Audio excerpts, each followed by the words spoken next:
Bonsoir. Bonsoir à tous. Bon, mille excuses pour cet incident. Donc 11 minutes pour reconnecter, donc ça fait partie des aléas de cette vie digitale. Donc c'est bien pratique quand ça marche et de temps en temps ça bug. Bon, ça marche plus souvent que ça bug, hein, heureusement. On commence ce webinaire ce soir par nos salariés qui ont traversé depuis un an et demi cette période chaotique avec courage, abnégation. Clairvoyance parfois. Donc merci à eux et puis surtout félicitations pour ces très très bons résultats qui leur reviennent. Un mot aussi pour nos clients qui ont été fidèles, patients, à qui on a fait quelques misères puisque des livraisons peut-être moins réglées, des délais plus allongés, des hausses de prix. Donc mille excuses pour tous ces ennuis et merci pour votre fidélité. Nous remercions également nos fournisseurs puisque sans eux, ce semestre n'aurait pu se faire dans ces conditions. Ils ont dû faire face à un fort niveau de commandes avec également des pénuries de matériaux. Nous remercions les fournisseurs et leurs équipes puisque ça n'a pas été 6 mois très, très facile.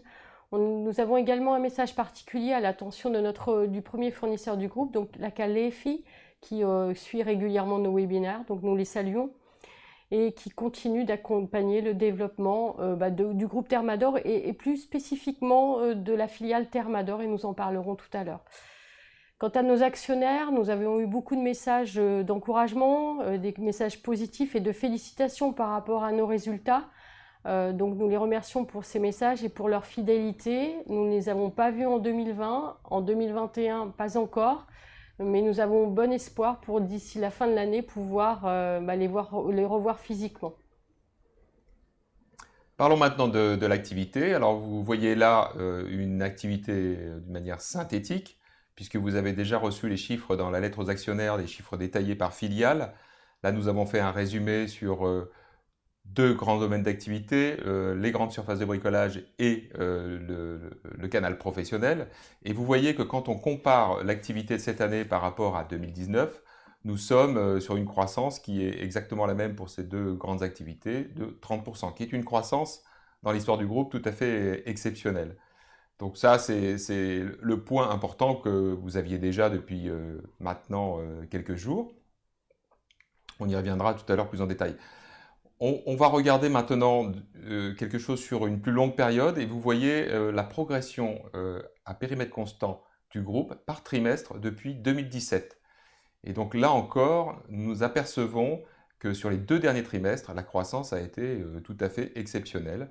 Même si nous avions l'année dernière un référentiel sur ces deux premiers trimestres de l'année, un référentiel bas, qui explique une partie de la croissance de cette année, même en prenant en compte cette baisse l'année dernière, nous sommes sur des croissances tout à fait remarquables.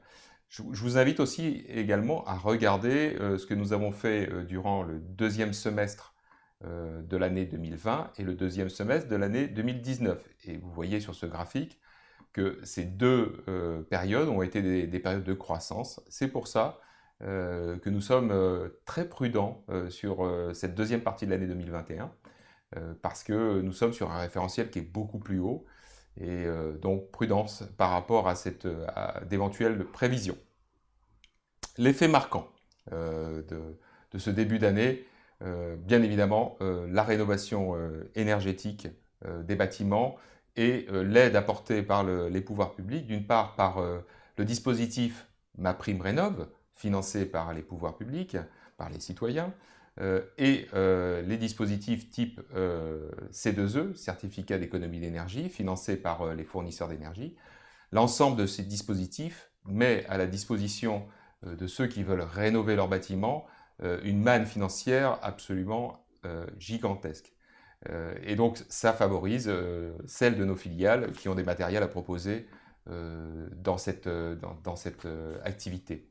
Et tout particulièrement la doyenne de nos filiales, Thermador, qui est en France un fournisseur important des accessoires de systèmes tels que les pompes à chaleur, les chaudières à combustible solide et les panneaux solaires hydrauliques. Donc notre filiale Thermador, vous le voyez sur les tableaux détaillés qu'on vous a donnés, a fait une progression tout à fait importante de 15 millions d'euros de chiffre d'affaires en l'espace de 2 ans sur ce premier semestre, ce qui est du jamais vu pour cette société. Nous remarquons également un autre fait marquant que nous verrons sur les graphiques un petit peu plus tard, un ralentissement dans le grand public, un ralentissement qui est consécutif à des mois frénétiques, hein. Donc c'est tout à fait attendu et ce ralentissement correspond finalement à cette fin du troisième confinement. Nous verrons que ce ralentissement se mesure sur mai et juin. Les prix des conteneurs, vous savez que nous achetons des matériels en Asie par le biais de conteneurs qui sont embarqués dans des paquebots très importants. Le prix des conteneurs reste à des niveaux historiquement très élevés, des niveaux records. Vous savez que ces prix ont explosé en début d'année. On pensait que ça allait redescendre tranquillement, mais pas du tout. Ça reste encore actuellement à des niveaux très élevés, ce qui explique une partie des hausses de prix que nous avons subies et que nous avons dû répercuter. Mais ça s'explique également par l'augmentation des prix des produits, des prix des matériaux. Nous notons également de la part de nos clients des achats de précaution. Certains de nos clients qui ont suffisamment de moyens financiers et de moyens immobiliers ont pris quelques précautions sur les stocks, imaginant effectivement une année dynamique et anticipant des hausses de prix. Nous estimons ces achats de précaution à environ 1 mois maximum, mais ça peut avoir un impact négatif sur cette deuxième partie d'année. Je pense qu'il faut passer à la slide suivante. Ah, Nicolas Voilà, n'était pas c'est ça, passé. tout Voilà. à fait. Merci Nicolas. Autre point, après les achats de précaution, c'est la baisse de notre stock. Vous savez qu'on avait déjà signalé au mois de décembre que notre stock était à un niveau bas. Et ce stock continue à baisser. Alors, c'est le corollaire de cette augmentation de chiffre d'affaires sur ce premier semestre. Nous n'avons pas réussi à compenser cette augmentation de chiffre d'affaires par les commandes fournisseurs. Et donc, notre stock en nombre de jours d'achat consommés baisse. Nous allons passer à la diapositive suivante pour voir les chiffres de la FNAS et de Bricobrief. Vous savez que la FNAS représente les grossistes en sanitaire chauffage. Donc vous voyez des chiffres mensuels sur plusieurs mois depuis cette crise sanitaire, depuis le mois de mars 2020. Et vous voyez que sur la FNAS, la progression depuis le début de l'année reste très significative, hein, puisqu'on est à 39% depuis le début de l'année. Et sur les derniers mois, reste extrêmement dynamique. En revanche, sur Bricobrief, c'est ce que je vous disais tout à l'heure, après des mois de très très forte croissance, on voit un fléchissement sur mai et juin, sur un référentiel N-1 qui était très élevé. Nous pouvons passer au logement neuf. Donc, cette courbe des logements neufs, nous la suivons, nous vous la présentons régulièrement. Cette courbe est sur une période longue, hein, puisqu'elle démarre en 2012, si ma mémoire est bonne. Voilà, on voit bien le cycle du logement neuf en France, avec ses baisses et ses hausses. Nous disons depuis le début de l'année que nous pensons que ce cycle atteindra un point bas en 2021. Il semble, au vu des chiffres du mois de mai et du mois de juin, que cela soit la réalité, puisqu'on voit un redémarrage à la fois des permis de construire et des mises en chantier.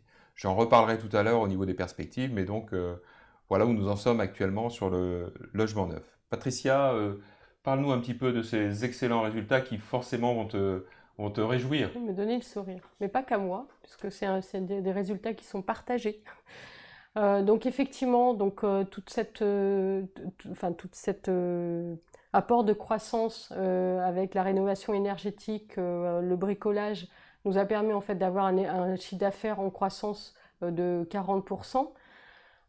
Nous constatons également que notre résultat opérationnel s'est fortement amélioré, puisque nous avons une croissance de notre résultat opérationnel à plus de 67%. Donc une croissance qui est plus forte que notre chiffre d'affaires. Pourquoi cette croissance ? On peut regarder la marge opérationnelle. Notre marge opérationnelle reste relativement stable par rapport à l'an passé.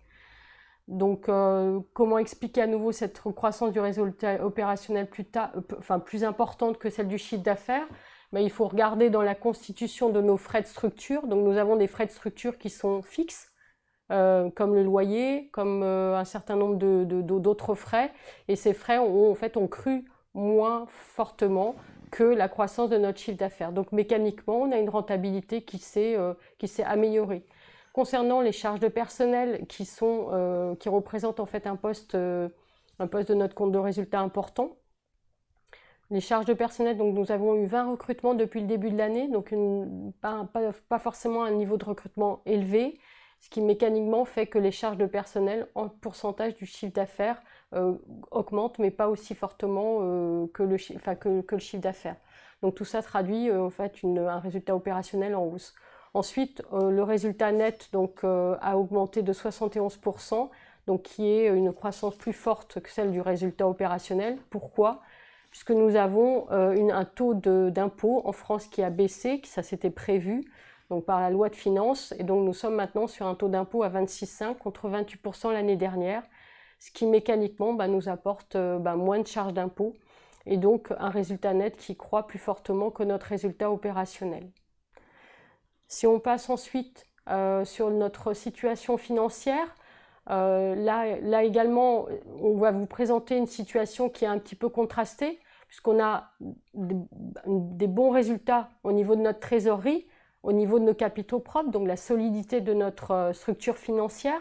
Mais par contre, pour nous, ce qui n'est pas forcément un bon message, c'est le niveau de notre stock. Donc on l'avait déjà exprimé à fin décembre, on avait souligné le fait qu'on considérait notre niveau de stock comme bas. Et là, on constate à nouveau à fin juin que notre niveau de stock reste bas. Donc nos filiales ont passé effectivement des commandes d'achat importantes, mais avec la progression de l'activité, mécaniquement, nous n'avons pas encore pu reconstituer notre niveau de stock, revenir sur un niveau de stock normal. Donc je pense que Guillaume, tu le précisais, notre stock en fait représente 142 jours d'achat consommés, ce qui peut vous paraître important, mais pour nous considérons qu'on doit aller au-delà de cela, et donc ça veut dire à nouveau des commandes auprès de nos fournisseurs et du travail pour nos équipes logistiques en réception. La dette financière a baissé, mais ça c'était anticipable, puisque nous avons procédé à des remboursements d'emprunts, et nous n'avons pas contracté de nouveaux emprunts sur le début de l'année, puisqu'il n'y a pas eu d'acquisition à financer sur le début de l'année. Donc nos emprunts sont liés mécaniquement à des opérations de croissance externe, et nous n'en avons pas eu sur le début de l'année. La trésorerie est à 37 millions, ce qui est un niveau élevé sur la base d'un fin juin. Nous avons payé donc nos dividendes au mois d'avril pour un montant de plus de 16 millions. Et nous avons apporté du cash supplémentaire du fait de l'activité, tout en maintenant des délais de règlement auprès de nos fournisseurs. On n'a pas changé en fait les grands équilibres qui font la force du groupe. Nous allons passer à la slide suivante. Pas trop vite. Donc la trésorerie, une trésorerie positive à 37 millions. Ce qui nous a permis de couvrir donc des investissements. Nous vous avons parlé donc depuis le début de l'année d'investissements importants sur la partie immobilière.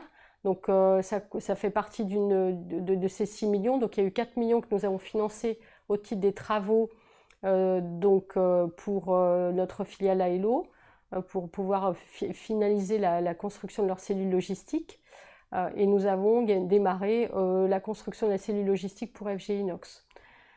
Dans les investissements, nous noterons également des investissements pour la partie informatique, puisque nous avons financé notre logiciel d'approvisionnement. Nous vous en avions parlé, et donc ça a été réalisé.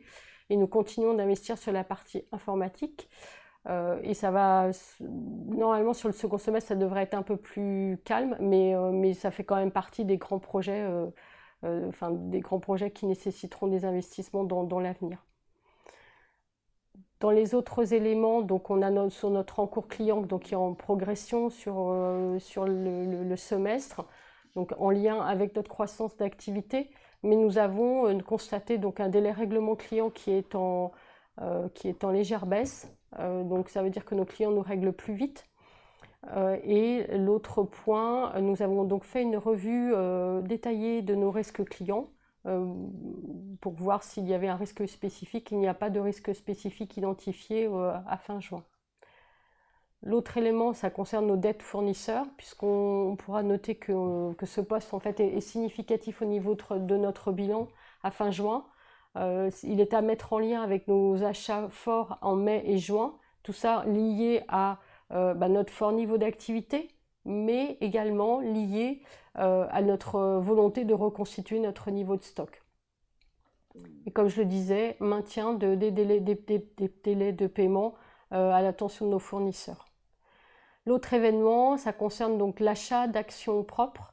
Donc nous avons cet achat d'actions propres est à mettre en lien avec la résolution qui a été votée lors de l'Assemblée générale du mois d'avril, qui prévoyait donc la distribution d'actions gratuites à l'attention des salariés d'Aelo et d'Accélère, donc de nos 2 filiales qu'on considère comme étant nos startups. Ça fait depuis un moment qu'elles sont start-up. Elles sont, voilà, donc cette opération d'action propre nous permet maintenant de pouvoir continuer l'opération, et l'opération de distribution va se mettre en place sur le 2e semestre 2021. Donc, je Alors, pense qu'après, les perspectives, non ? Merci Patricia, Oui. parlons des perspectives. Les logements neufs, alors j'en ai parlé tout à l'heure, vous voyez que la courbe montre des frémissements intéressants. D'autres signaux sont envoyés par les pouvoirs publics, encore eux, puisque notre Premier ministre a annoncé une première enveloppe de 1 milliard pour redynamiser le logement neuf. Et nous avons également une commission qui est présidée par François Rebsamen, qui est un député français, comme vous le savez, et qui vise à réfléchir à redévelopper le logement neuf durable en France. Donc, les résultats de cette commission seront rendus au mois de septembre. Il y a déjà eu des premiers entretiens et des premières idées qui ont été émises au mois de juillet. Donc, au mois de septembre 2021, cette étude, cette réflexion va être présentée au gouvernement. Je pense que c'est extrêmement positif que les pouvoirs publics prennent ce sujet réellement en compte pour redynamiser ce secteur d'une façon durable et éviter ces cycles que l'on a vus sur cette courbe et que l'on connaît par le passé. Rénovation énergétique, de la même façon, les pouvoirs publics se sont engagés sur une longue période, puisque ces financements que j'ai cités tout à l'heure sont là pour longtemps, d'une part, et d'autre part, on sent de la part des citoyens une réelle envie de faire des efforts pour la planète, et donc c'est un vrai mouvement politique qui porte cette rénovation énergétique. C'est pour ça que nous sommes très confiants sur l'avenir. À l'international, les choses s'éclaircissent, puisque nos équipes vont pouvoir à nouveau voyager, même si ça reste dans certains cas difficile. Le voyage est plus facile que les mois précédents, et ça va nous permettre de reprendre contact avec nos clients internationaux, ce qui est bien évidemment le ferment d'un chiffre d'affaires en croissance, en plus nette croissance, comme on l'a connu par le passé avec Safeco. Patricia, tu nous parles des projets structurants pour les filiales et l'avenir du groupe. Alors, concernant les projets, Guillaume, donc, nous avons parlé tout à l'heure d'Aelo avec une cellule logistique qui a été mise à disposition sur le 1er semestre. Donc, nous allons poursuivre le 2e semestre avec Accélère, donc, qui va pouvoir, d'ici la fin de l'année, bénéficier également d'une cellule logistique dédiée avec des bureaux. Donc, la cellule logistique est déjà terminée, et là, début septembre, nous allons commencer la construction des bureaux d'Accélère. Donc ensuite, dans les autres projets moins immobiliers, on va parler donc de Dipra Rousseau. Donc Dipra Rousseau, donc ce sont nos 2 filiales qui opèrent dans le domaine du grand public et qui ont à leur tête leur empereur, et avec un projet donc de fusion. Donc nous vous en avons déjà parlé. Donc là, on est maintenant sur des projets informatiques, puisque fusionner ces 2 entités passe par la migration ou le transfert de Rousseau sur le ERP du groupe. Dipra y est déjà. Donc ça, c'est déjà une première opération. La partie commerciale, ou plutôt marketing, communication, donc là également, il y a un travail assez important qui est réalisé avec l'objectif de trouver un nouveau nom pour cette nouvelle entité, cette nouvelle équipe. Et le troisième sujet, ça sera une fusion à la fois juridique et sociale, puisque nous allons rapprocher les deux entités. Donc là également un projet qui va se concrétiser et avancer sur le deuxième semestre 2021. FG Inox, on en a parlé tout à l'heure puisqu'on a parlé des investissements immobiliers. Donc FG Inox, c'est notre filiale qui opère dans la robinetterie industrielle plutôt dédiée inox, donc tout ce qui est raccord vannes, hybride.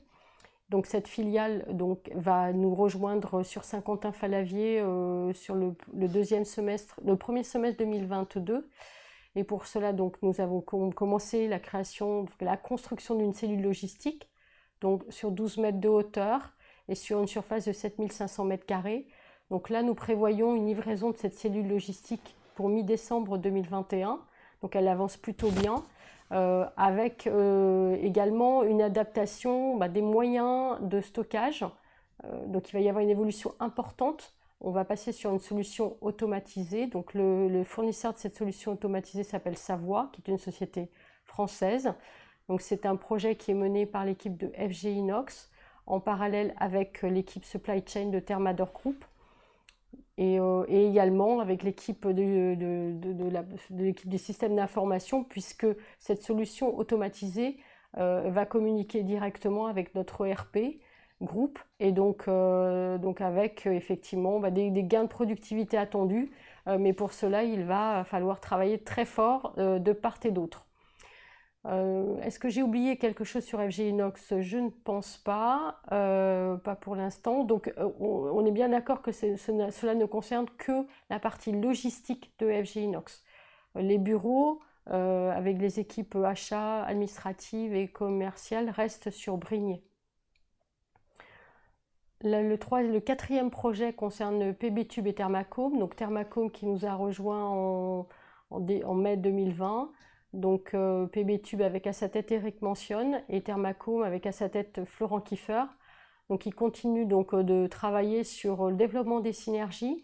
Donc là les synergies sont plutôt concentrées sur la partie achat, avec des fournisseurs communs, des gammes communes, notamment sur les plafonds rayonnants, rafraîchissants et chauffants et rafraîchissants.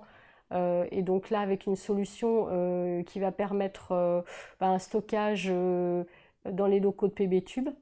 Donc tout ça est en train de se mettre en place avec des enjeux au niveau commerciaux également, avec du partage de commerciaux entre les deux équipes. Donc là, il y a un travail terrain et un travail des équipes logistiques et administratives en cours. Donc ça, ce sont les projets structurants. Il y a un autre projet qui est structurant, qui va nous engager sur le futur. C'est la réduction en fait, des émissions de gaz à effet de serre, donc de CO2. Donc nous avons commencé un travail avec 4 de nos filiales principales qui sont Thermador, Jetly, PB-Tube et Sferaco. Donc avec un cabinet de conseil qui s'appelle iCare, pour pouvoir évaluer les émissions de CO2 liées aux produits que nous vendons et au cycle de vie de nos produits. Donc ce travail a commencé, donc les équipes achats de chaque filiale travaillent sur ce projet qui va nous permettre d'arriver en fait à une méthodologie d'estimation produit par produit de cette émission de CO2. Donc une fois que ce travail sera en fait terminé, nous allons en fait bénéficier de cet enseignement et de cette pratique pour pouvoir l'étendre à nos autres filiales pour arriver en fait à un bilan consolidé des émissions de CO2. Et c'est vrai que ce qu'on avait noté déjà précédemment, c'est que l'empreinte carbone du groupe Thermador est très fortement, est vraiment en lien avec les produits que nous vendons. On avait estimé à peu près notre empreinte carbone à plus de 90% liée aux produits que nous vendons, avec l'amont et l'aval. Donc nous allons travailler, une fois que cette méthodologie de calcul d'estimation sera arrêtée, nous allons travailler avec nos fournisseurs pour voir comment nous pouvons réduire cette empreinte carbone. Donc c'est un travail qui monopolise des ressources dans les filiales et nous remercions ces filiales de pouvoir, enfin, d'être pilotes sur ce projet. Et ça va nous permettre de répondre aux demandes des investisseurs, aux demandes des parties prenantes pour arriver à avoir un bilan qui soit le plus complet possible de notre empreinte carbone avec derrière des actions à moyen, long terme. Voilà, et puis un dernier mot sur la crise sanitaire avant de passer à vos questions. Vous savez pas pertinemment et parfaitement que cette crise sanitaire n'est pas terminée. Un petit mot pour dire que nous sommes prêts à affronter n'importe quelle situation, nous l'avons montré par le passé. Un clin d'œil également pour vous dire que tous les mandataires sociaux, dirigeants du groupe se sont vaccinés et seront donc, quoi qu'il advienne, opérationnels, enfin se sont donné les meilleures chances de l'être dès la rentrée après des vacances méritées, je pense. Et d'ailleurs, ça me permet de répondre à la première question de Claude qui est sur le chat sur les questions. Claude qui nous demande si nous avons incité nos salariés à se faire vacciner. Alors, loin de nous l'idée d'imposer la vaccination dans tout le groupe Thermador. Moi, en tant que dirigeant, j'essaye plutôt de montrer l'exemple et de dire, voilà, la vaccination, c'est pas dangereux. Je me suis moi-même fait vacciner avec le vaccin AstraZeneca, réservé aux personnes qui ont plus de 55 ans de mémoire. Et je suis toujours vivant. Bon, donc je voulais dédramatiser un petit peu ce sujet au sein du groupe.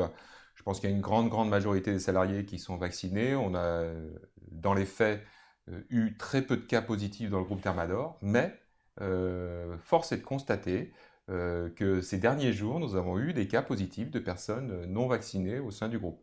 Donc restons vigilants et profitons finalement de la chance que nous avons d'être dans un pays qui propose la vaccination d'une manière aussi facile. L'autre question de Claude Arroche concerne, nous demande quel est le classement de Thermador Group dans le Gaïa Index, dans le Gaïa Rating.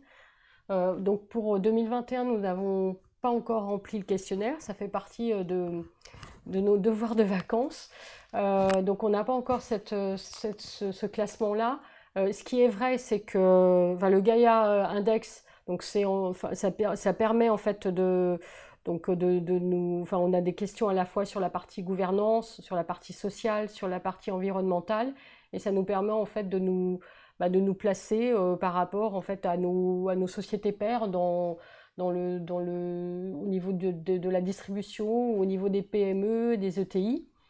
Donc on a un classement qui s'est un petit peu on était en forte amélioration au départ, on était très bien placé, très bien noté, et on est peut-être un petit peu moins ces 2-3 dernières années. On a quelques sujets sur lesquels le Gaïa attend de notre part des actions. Nous avons entendu ces messages, donc ça concerne nos fournisseurs, le fait d'avoir une charte d'achat responsable, l'audit aussi de nos fournisseurs. Donc ça, ce sont des sujets sur lesquels nous allons progresser, et nous avons travaillé déjà sur le premier semestre pour mettre des choses en place par rapport à ça. Et les autres plateformes RSE, nous continuons d'avoir de bonnes notations sur la partie sociale, puisque ça fait partie. Enfin, on a déjà eu en fait des retours par rapport à ça.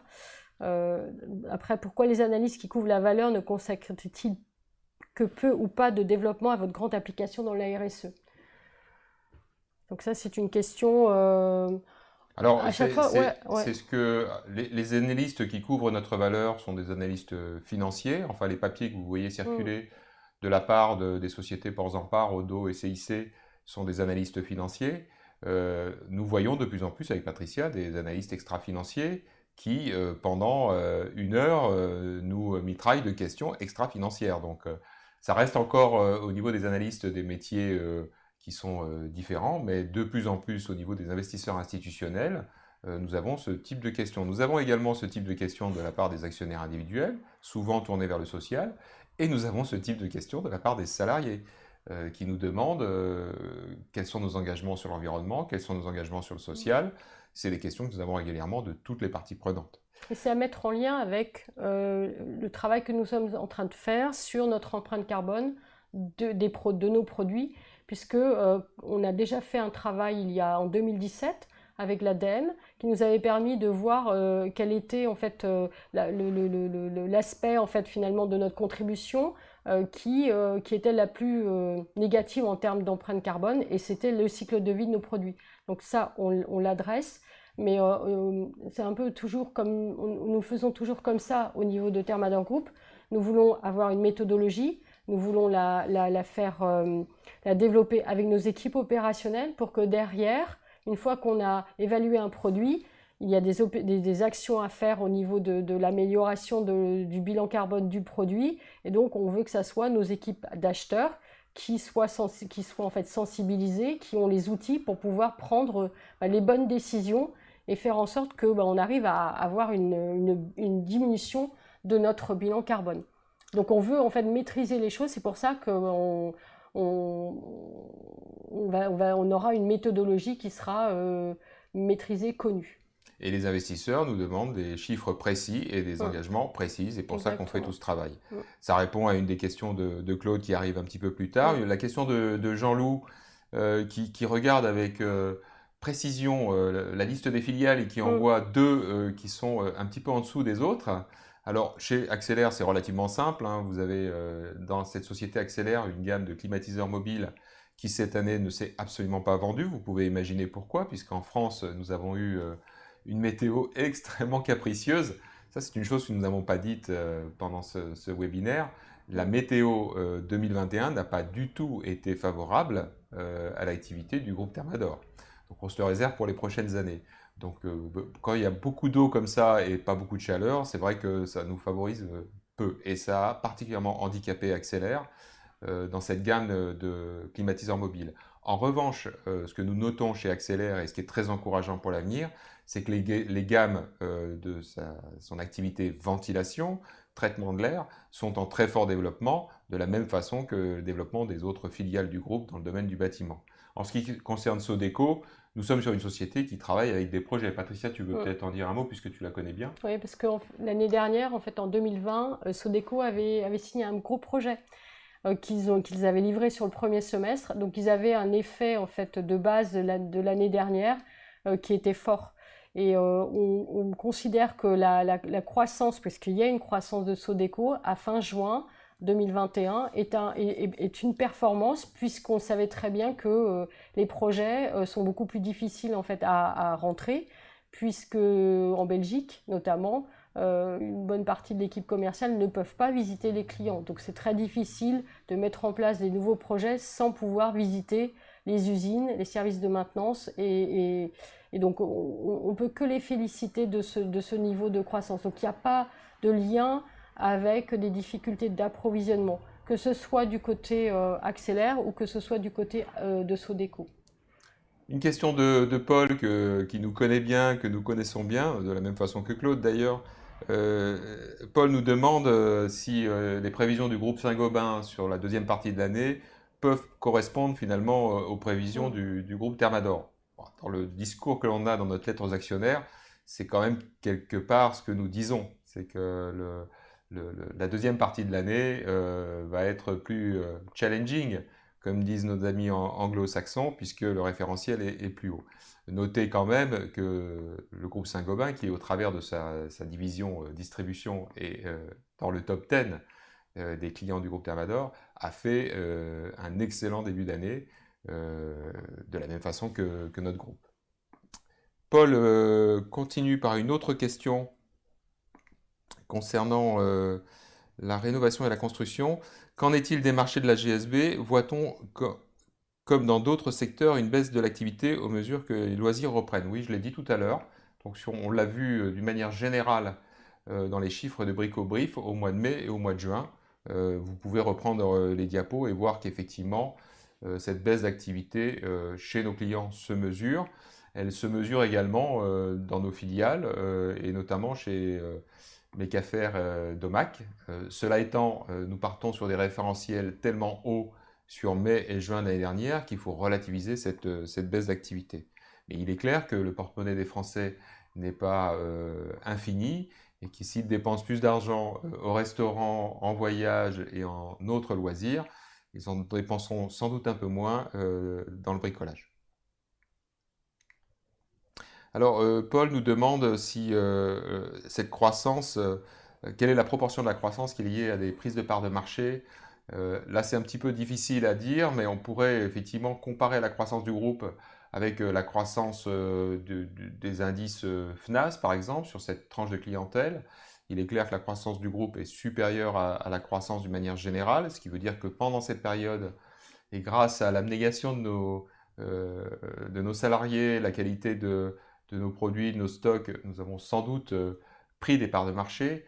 De là à l'évaluer définitivement, c'est difficile. Ce que nous allons faire, bien évidemment, dans les mois qui viennent, c'est tenter de fidéliser les clients qui nous ont rejoints pendant cette période difficile et de conserver ces parts de marché prises. On a une question également de Pierre Bosset. Donc, quel a été l'impact des difficultés d'approvisionnement sur vos revenus du S1? Y a-t-il eu des revenus décalés vers le S2? Et à l'inverse, y a-t-il eu des achats d'anticipation de la part de vos clients pour anticiper des hausses de prix? Donc, nous considérons qu'effectivement, il y a eu des achats d'anticipation de la part de nos clients, puisqu'on a vu des niveaux de commandes qui étaient quand même relativement élevés. Face à la pénurie, nous avons dû arbitrer, c'est-à-dire que certaines fois, on n'a pas livré tous nos clients. On a fait au mieux et on a équilibré et on a réparti. Donc, on peut dire qu'il y a eu des achats d'anticipation qui ont été faits. Après, est-ce qu'il y a un décalage de revenus entre le S1 et le S2 parce qu'il y a eu des difficultés d'approvisionnement? Je pense qu'on effectivement, il y a eu des difficultés d'approvisionnement, mais on a fini par pouvoir livrer. La seule chose, c'est qu'on n'a pas forcément livré en commande complète, donc on en livré en plusieurs fois. Mais on a traité les reliquats, parce que ça, c'est vrai qu'on a eu des concurrents qui ont annulé. Nous, on a conservé les reliquats, et dès qu'on pouvait être relivré, on livrait les clients. Donc ça, c'est ce qu'on a fait. Après, est-ce qu'on peut dire qu'il y a un décalage? Non, Pas alors moi forcément. là-dessus, je serais très, très clair, je pense pas. Beaucoup de nos clients sont en surchauffe, donc de toute façon, il va déjà falloir, je pense qu'il y en a beaucoup qui ont déjà du travail pour plusieurs mois, et donc il n'y aura pas de rattrapage d'activité sur l'activité qui n'a pas Mm. pu se produire. Ça se fera dans le temps, mais en tout cas pas sur cette deuxième partie de l'année, ça j'en ai vraiment la conviction. Claude nous demande si l'afflux de nouveaux actionnaires individuels a bénéficié au groupe Thermador. Oui, on l'a vu dans les chiffres puisque nous avons augmenté notre nombre d'actionnaires individuels. Et la prochaine photographie, je vous donne rendez-vous au mois de novembre ou décembre. Ah non, on vous donnera les résultats. Vous savez qu'on fait cette enquête que nous appelons un TPI. Nous le faisons tous les ans à partir de une action détenue. Donc nous sommes des jusque-boutistes de l'enquête actionnaire. Donc nous aurons ces informations à la fin de l'année 2021 et nous vous donnerons l'information lors de la publication des résultats 2021. Donc nous verrons si nous avons plus d'actionnaires individuels sur cette période. Je crois que nous avons éclusé toutes les questions. Est-ce que certains veulent nous en glisser une ou deux? Il est 18h50. Ça fait déjà, on va dire, 40 minutes que nous sommes ensemble puisqu'il y a eu 10 minutes d'interruption technique. Est-ce que vous avez d'autres questions à nous transférer sur le chat?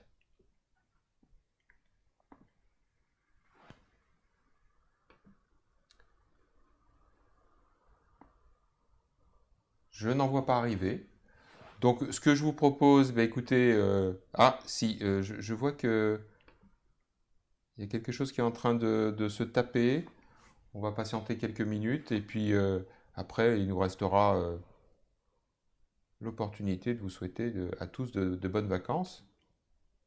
On peut peut-être donner des nouvelles sur les prochains événements, Oui, puisque nous aurons donc pour les investisseurs institutionnels et donc nous aurons en fait et les analystes financiers, nous avons donc une réunion qui se tiendra à Paris en physique, nous espérons.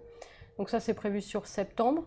Et après, donc nous avons la publication du chiffre d'affaires à mi-octobre qui est prévu, et le salon actionnariat. Donc nous allons participer à 2 salons cette année, le salon actionnariat et l'Investir Day. Donc ça fera 2 opérations qui nous permettront de pouvoir à nouveau rencontrer nos actionnaires individuels.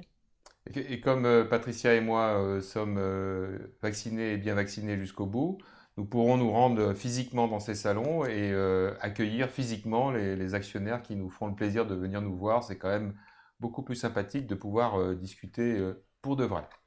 Voilà, encore un dernier regard sur les questions et puis après, il nous restera à vous saluer, vous remercier pour votre fidélité et votre attention, nous excuser pour les petits incidents techniques et vous souhaiter surtout beaucoup de repos pour ce mois d'août puisque la rentrée va être, comme d'habitude, extrêmement dynamique. Merci à tous. Très bel été!